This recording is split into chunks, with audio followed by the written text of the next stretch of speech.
So the next thing we're going to do before we get too far into making our document actually accessible is we are going to look at E, the evaluation stage, because I'd like you to see some of the errors in progress in this document. So in order to start the accessibility checker, you're going to find it in the same exact place you would have found your spell check. So that's the review tab. And when you go to the review tab, you have spelling and grammar, and you can check accessibility. When you do that, you recognize this kind of bar. It's pretty similar to what comes up for spell check. So you have a color and contrast checker. So for example, if I had a contrast that was difficult to read, maybe I put white on a gray background or a dark gray with black.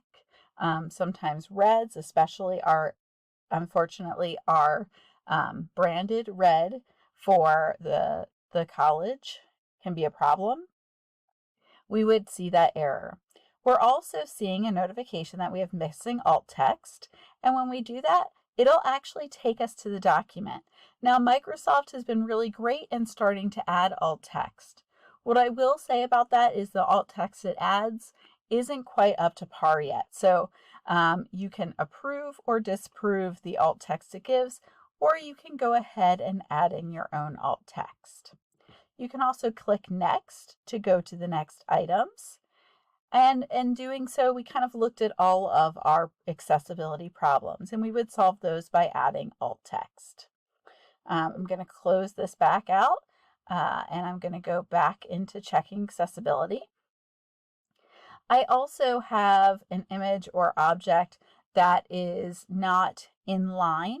We'll talk about that a little bit later and how that can be difficult. We just don't know, so a screen reader wouldn't know when to read it.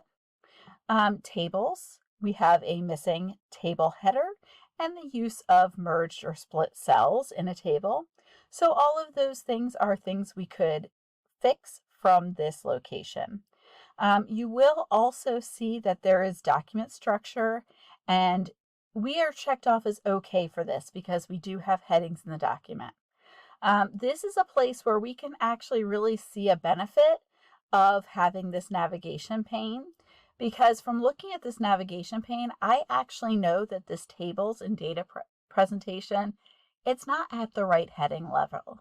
And so while Microsoft Word would be okay with this, when we go ahead and make this a PDF, if we're going to do that to share it, the PDF would actually tell us that we have a header 2, a header 3, and a header 5. And that's usually not acceptable within that system. So using both of these tools, the navigation pane and the accessibility assistant together, are really helpful in making sure that our document meets all of our expectations.